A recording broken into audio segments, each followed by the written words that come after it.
Hello, and welcome to Friends for Life, a podcast of the Lutheran Church Missouri Synod's Life Ministry. We're sharing the stories and insights of real people living out God's love for the people He's created. We hope you'll stick around and be our friends for life. Thanks so much for joining us. I'm your host, Steph Nuggebauer, here with my guests, Dr. Tim and Rebekah Janke. For all of our faithful listeners, these names might sound familiar, as Tim and Rebekah were both guests early on in Friends for Life in episode 7. And now it's been almost exactly 2 years. We have the pleasure of welcoming them back to learn how their story has unfolded and continues to unfold on their journey to adoption. So, Tim and Rebekah, I brought you back on because, number one, you're my dear friends, and I'm personally invested in your story, and I think it's a story worth sharing. But two, because your story does not carry on as we would expect. It has a lot of twists and turns and a plot line that you wouldn't have anticipated when you started. Yours is a story of both hope and hurt. It's a story of anticipation and disappointment, all of those intertwined. It's not all rosy, it's not all good feels, but you are here to tell us about a God who has been faithful with you through it all. For those who are new to our show, would you please start by introducing yourselves? We are Tim and Rebekah. We live in North Dakota. Tim is a veterinarian and I am a teacher. We have one son. His name is Elijah, and he turns 5 in a couple weeks. Yep. So Tim and Rebekah, for those who didn't get a chance to listen to our very first episode together, can you just give us a window into your world? What was that first year of your adoption journey like? We started our adoption journey in October or November of 2020. When we started, there's a lot of different routes to adoption, but we chose to work with consultants.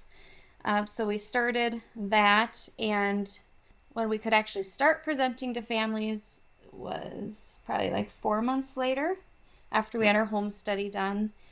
A lot of different things that we had to get done before we could present to families. So that was early on in 21. We saw a lot of different cases. When you work with consultants, you see cases. So we learned a lot about what potential birth moms might be experiencing. We saw a lot of different stories. What we presented to like 150 somewhere in there moms. Yeah, so just backing up a little bit, when we first started, so the home study was our biggest kind of first hurdle to get over.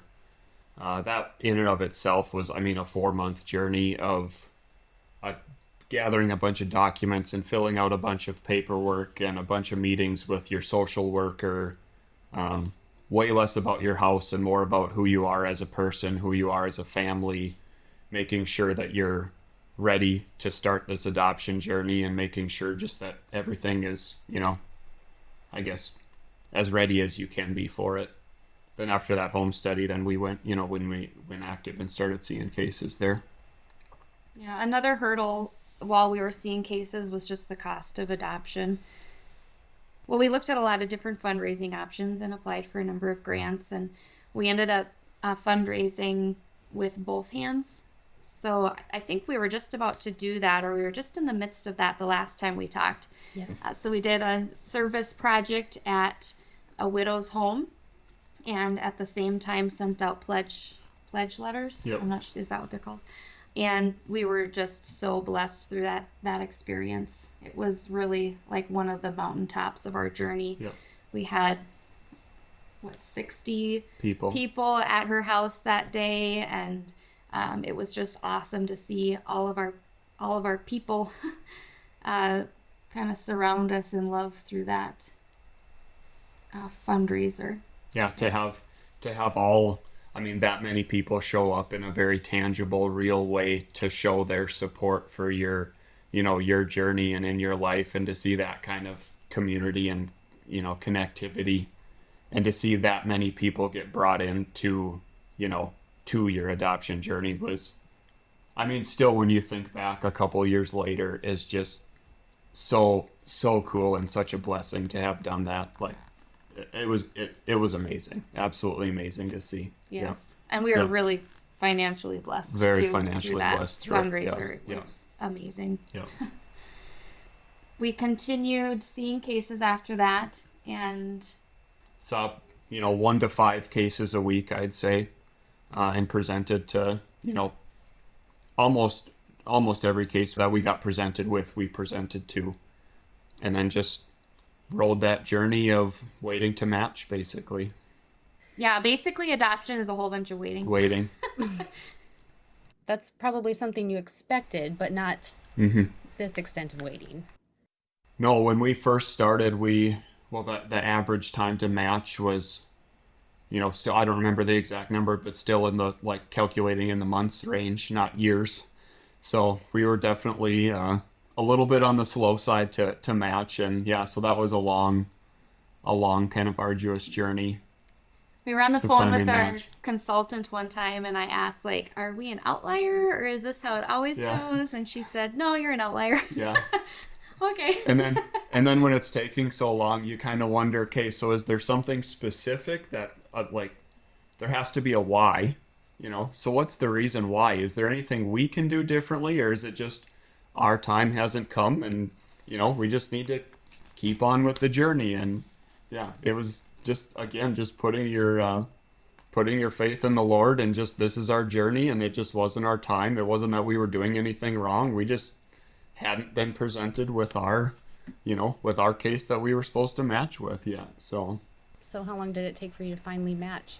well, kind of a spoiler alert, we matched the first time in November, August. Yep, sorry, August of 22. Mm-hmm. Yep. How long were you presenting and then seeing cases before you matched? Nearly 2 years. Just huh? about 2 years. Yep. Okay, so you were expecting a matter of months, and it ended up taking 2 years to match. Mhm. initially. Correct. Yep, Yes. correct. That journey, though, looking back, especially for me, we kind of talked in the first podcast about just the emotional roller coaster of adoption and being presented with all of these, these stories from each of these, potential birth moms, was something that really took me a while to come to grips with. So during that whole process was actually kind of a growth period for both of us, where yes, it was taking way longer, but you also got to kind of mature your feelings through the adoption process. And, it gave us time just to process, again, all the emotions that come with adoption, which was one of, kind of the blessings of waiting that long, looking back on it. How did it change you just reading everybody's story? Because it's my understanding that when you read cases, you actually get a pretty thorough peek into the situation that's going on with the pregnant mother, her needs, the potential needs of the baby that she's carrying. Mm-hmm. What does that do to you? You get presented with some pretty intimate details about their life, like stuff that, they might not share with even some of their closest friends. Kind of a deal. So, taking that in it was hard not to take that in as your own burden, to share.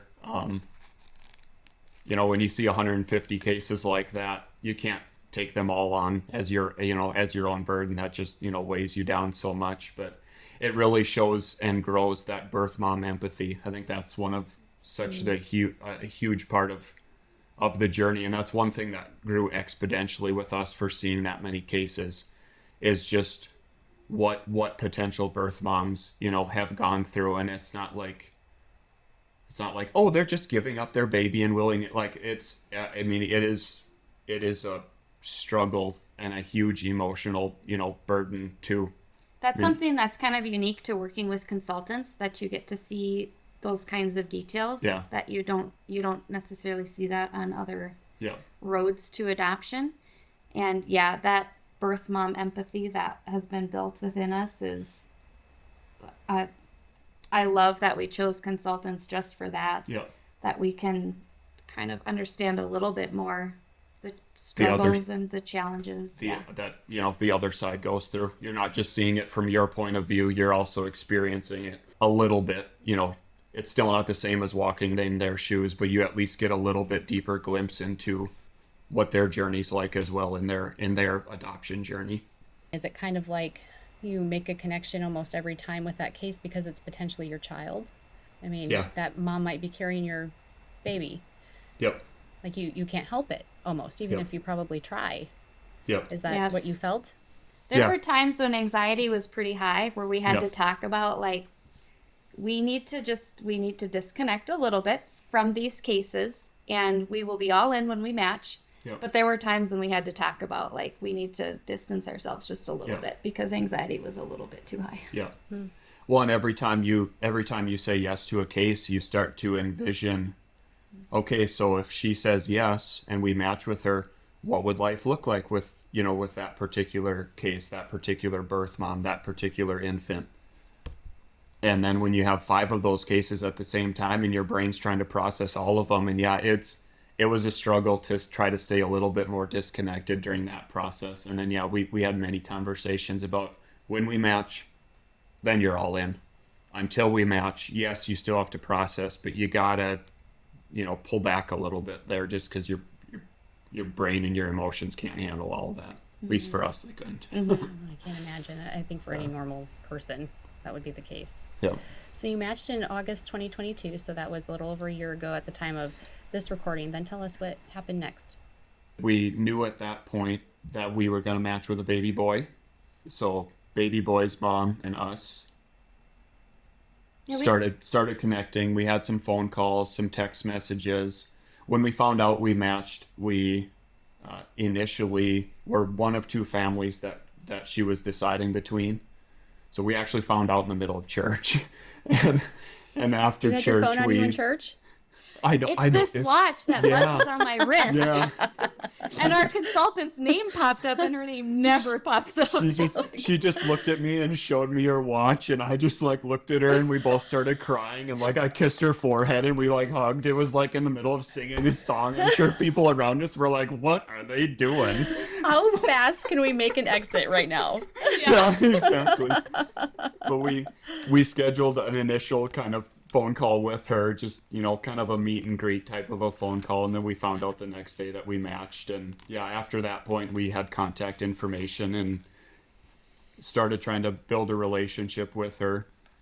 Everything seemed to be going very smooth initially, and seemed like we were building a relationship, and then kind of really slowly she just started pulling back a little bit, and we a little bit longer to respond to text messages, a little bit shorter with communication. Just we kind of questioned for quite a while, could she be questioning her decision if this route adoption was the right route for her. And that was kind of a slow fade with that particular match. We had a phone call as well near the end of that match with the adoption agent. Yeah.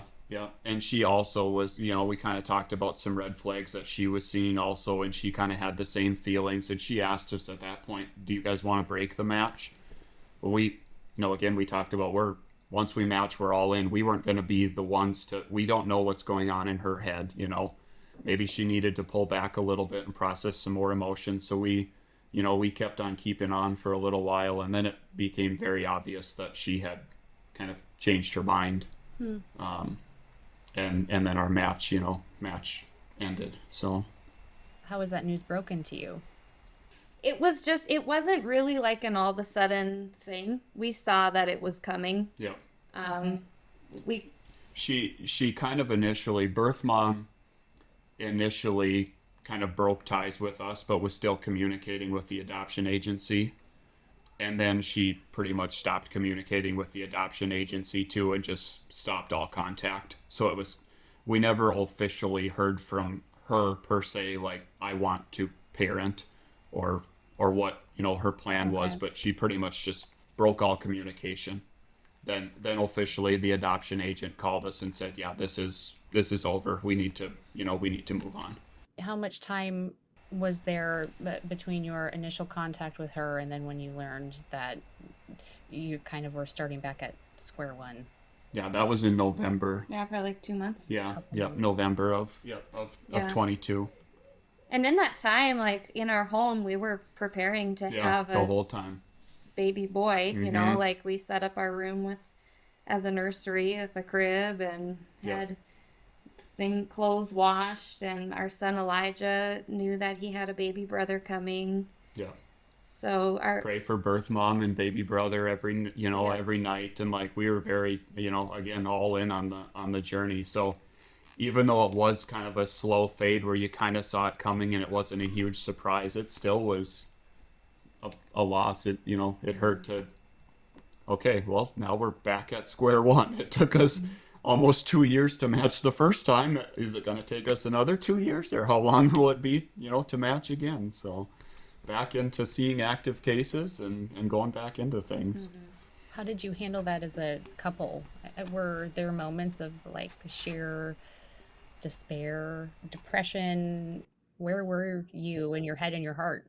It made it a little bit easier, just the fact that it didn't come out of the blue. And so, during that time of things pulling back, you kind of were starting to prepare yourself that this might happen. So it wasn't like a complete shock. But still, like at one point both kind of, I'm sure we were both crying, and Rebekah's like, why does this have to be so hard? Like we just want to grow our family, and at that point we'd been married 9 years, 9 years, and we've been trying to grow our family for 8 of those 9 years, and it's different than like a miscarriage, like there's not a child hasn't died. So really it was just loss for us. The mom was spared from a certain amount of loss, and the child was spared from loss. So it's different than a death. Way different. We were sad. We also, along this journey, we've had no control during any part of this journey. We didn't have control over that. We were sad. Like I'm not saying that it was okay, well, we'll just move on. Like we were sad, but it's just the way it was. Having had some miscarriages, it is very, very different from that fact, because again, a child didn't lose its life.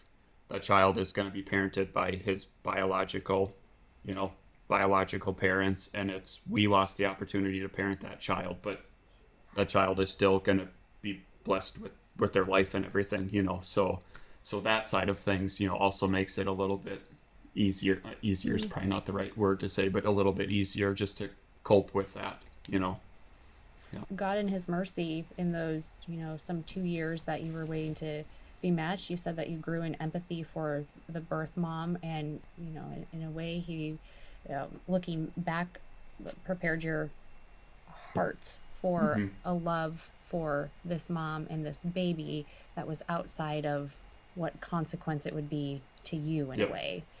Thanks be to God for that, and for you guys as a couple growing in wisdom and maturity in that regard too.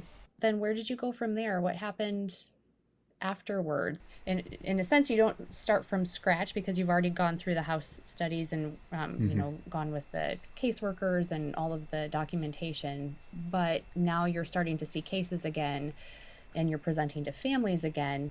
That was about a year ago, right? So what's happened in that year? We went back to presenting to cases. We pretty much went back right away. As we said, it was kind of a slow end. So they asked us if, do you guys want to take some time to think about where you want to go, or do you want to just start seeing cases again? And we both just kind of, we had already kind of been preparing ourselves, so let's just start seeing cases again. So back at it. That was a little bit confusing for Elijah, our son, because he was ready for baby boy, and now we're waiting again. Like nothing is physical that he can see. It's all emotions, and it's all talk about the future, and trying to get a 4-year-old to grasp the fact that we were going to adopt baby brother, but now baby brother won't be part of our household anymore. And that was a little bit of kind of a hard avenue to navigate with him. And mostly it was just being repetitive and validating emotions, because he was feeling lost too, and he was feeling emotions, and trying to get him to understand those emotions. Well, he lost his dog at the same time, Yeah. too. He Yeah. had a dog die. Yeah. And so he experienced a lot Yeah. of loss last fall. Yeah. So, Yeah. a It lot was- of validating emotions. Yeah. Yeah. But, yeah, so we're seeing cases, and then in March of 23, so 4 months after that Yep. failed match, we were presenting to only one case at the time on the day that my phone buzzed on my wrist again, or my watch. Were you in church? No, No. I was at school. I was working at school in between some meetings with teachers, and our consultant's name popped up again, and I knew that the only case we had was with a mom who was expecting twins.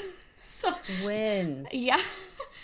So I answered the call, and she, said that, okay, so there was actually another case where the mom wanted to talk with us, and she was deciding between two That's families. right. I forgot and about that. yeah.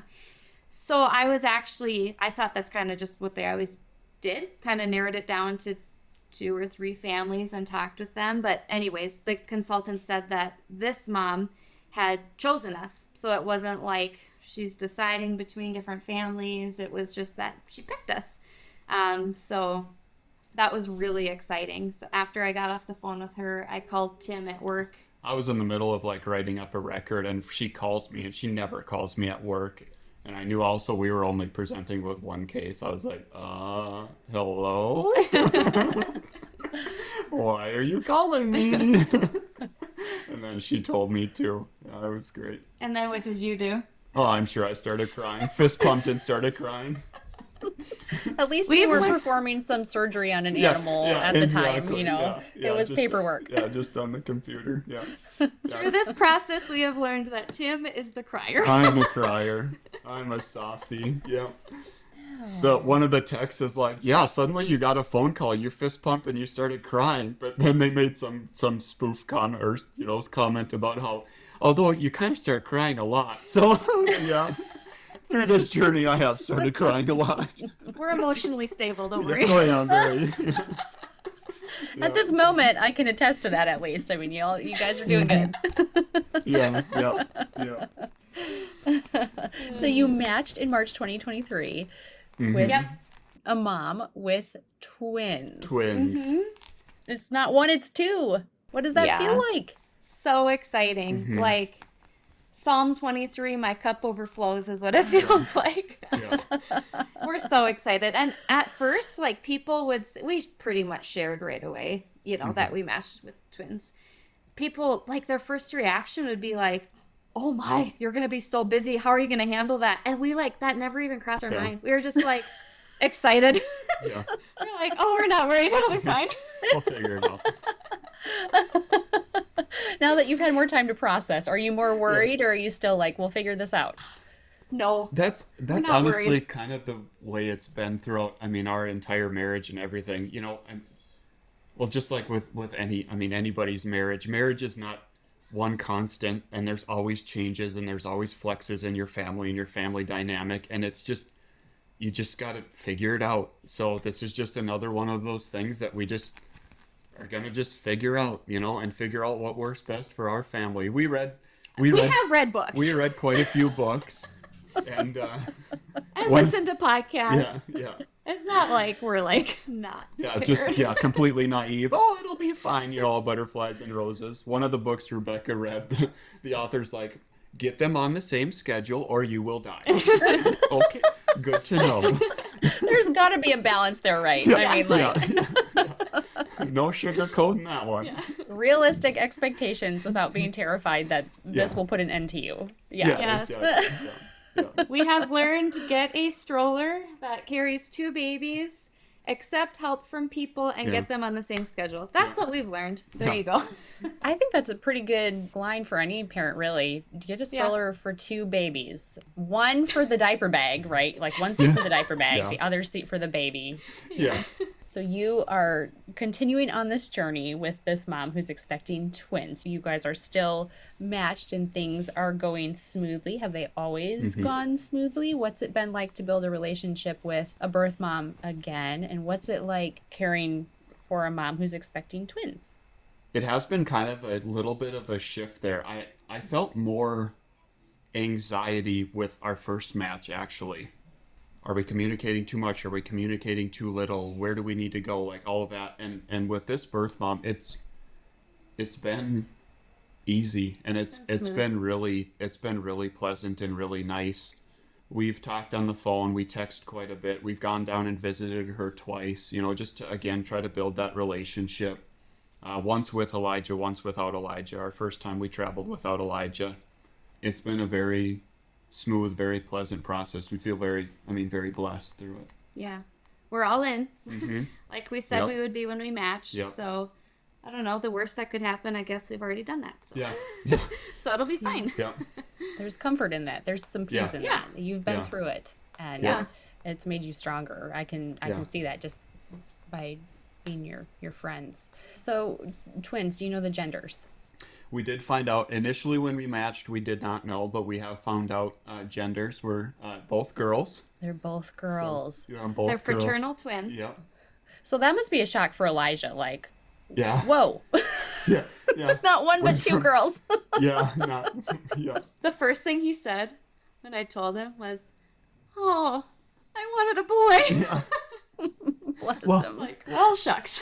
We have a little video from him too, and when we first told him, like, buddy, we're gonna have twins, and he's like, oh, twins? He's like, Dad, you get all the poopy diapers, I'll get the pee diapers. Yeah. Like, deal, buddy, you can have all the pee diapers. I actually think that feels pretty fair, because if you think about the ratio, I mean, he'll be doing more diapers than you will. Exactly. It's a good deal for you. Yeah, exactly. Yeah.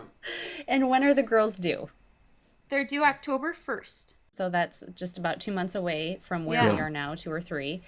And that's their 40-week due date. I mean, at this point, potentially we could be getting a phone call any day, but we're hoping, obviously not this soon, and we're hoping for a little bit longer into pregnancy. Keep growing, babies. Exactly. Yep. And then what's the plan for when they're set to arrive? What's going to go down, do you think? So when she has them, we'll get a phone call that she's in labor and it's happening, unless something's scheduled ahead of time, I guess. And so then we'll travel down there, all 3 of us. Yep. And my dad's meeting us there, which is wonderful. Yep.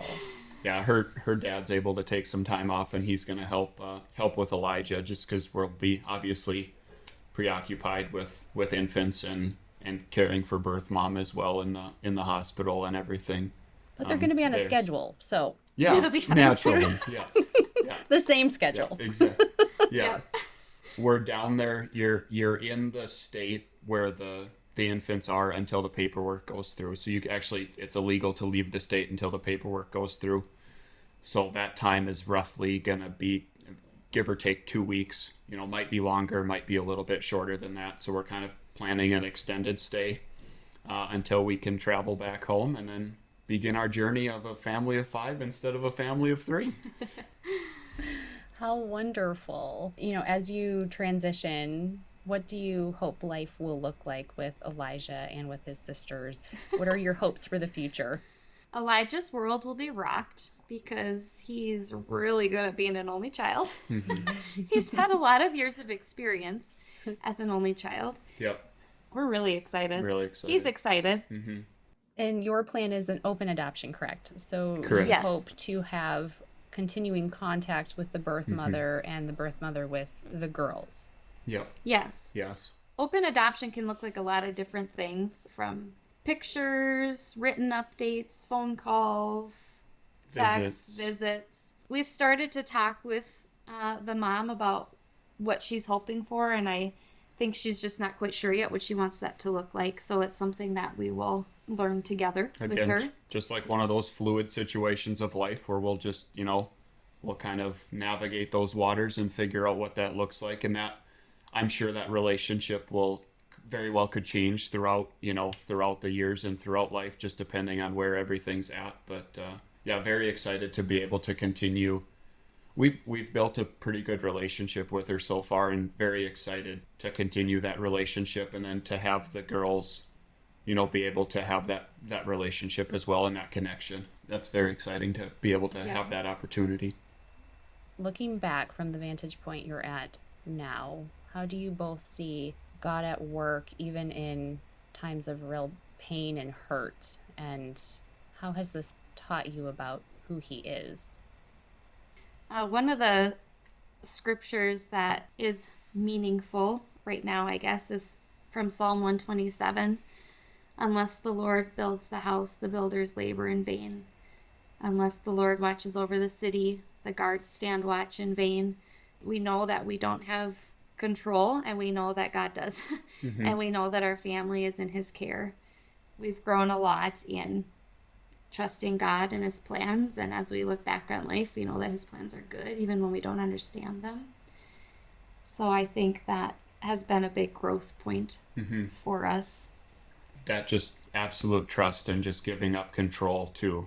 Again, so much of this journey has been out of our control, and you can only do so much, and just putting your complete faith in it's going to work out the way that it's supposed to work out, and it's in his hands. I mean, has honestly been a major blessing and a major benefit to getting through all of the, the ups and downs and the struggles and the setbacks and everything there, just knowing that, okay, well, it's in your hands, Lord. I can only do so much. That's been a huge comfort and a huge reason, even though I cry all the time, why I've been so stable. You can cry and be stable at the same time. Exactly, yeah. He has a lot of people in his hands through this process. Yeah. Like, we're not the center of this process. No. Yep. Children are. So he's working out what's best for a lot of kids and their moms and adoptive families. So we know that we are a piece in that puzzle. Yep. Not the center of it. Yep. What do you think the adoption process has taught you about parenting that you may have not otherwise learned as fast without going through it? I guess I think about children are a blessing, and they're really not ours. They're God's, and he's entrusting them to us in our time as parents and in their time as kids. So we're grateful that he's entrusted our son Elijah to us, and we're grateful for the girls that it looks like he'll entrust to our care. But really, they're not ours, they're his. Mm-hmm. You could go throughout all of parenthood and not learn that lesson, Speaking in kind of a little bit more matter-of-fact way, it's not that if you have no difficulty growing your family that you don't cherish your children. Obviously, like, children are a wonderful blessing. You have an instantaneous connection to all your children. But when it does take you such a long time and a struggle to grow, it just, like, that side of things, of just how precious life is and how meaningful having the opportunity to parent a child is. It feels exponentially greater. Not that that's not present if you have no difficulty growing your family and you've never experienced a miscarriage or you've never had any of those things. Like, that's not saying that you don't feel that, but that really has been profound in me. Just what a blessing it is to be able to have that opportunity. Yes. That is a kind of perspective that I think equates to wisdom, like we pray in the Psalms that God would teach us to number our days, that we would gain a heart of wisdom, and through this process he has given you wisdom so that you have the perspective to cherish the gifts that he's given you, and that is no small gift that he gave you both. I thank you for being so open and honest with me and all of our listeners about your journey. I thank you for inviting us in. And I ask that our listeners would continue to pray for the Janke family, as this airs, and then continuing onward. And hopefully, Lord willing, we can have you on yet again to give us an update on how the scheduling's going. If you can, maintain that. And I pray you do. I think schedules are great. And I just think about you guys with twin girls, day one of like, you will sleep and you will sleep. Yes. Starting now. Yeah. Hopefully they also read the manuscript. Yeah. That's right. No, you are great parents. You're wise, and you are a gift to have on so that we can learn from you. So thank you for giving us another chance. Thank you for having us. Yeah, we're Stephanie. glad to be here. And I want to thank our listeners too for tuning in. If you liked what you heard, please leave us a review. And don't forget to click the follow or subscribe button so you don't miss out on upcoming episodes. New episodes drop twice each month. You can find us on Instagram and Facebook as Friends for Life LCMS. And finally, listeners, we want to hear from you. Do you have an idea about a guest you'd like to hear from or a topic you want talked about? Email us at friendsforlife@lcms.org. We want to hear from you about what you want to hear about when it comes to issues of life. Thanks for joining us. Friends for Life is a podcast that introduces listeners to life issues by introducing them to friends who stand for life.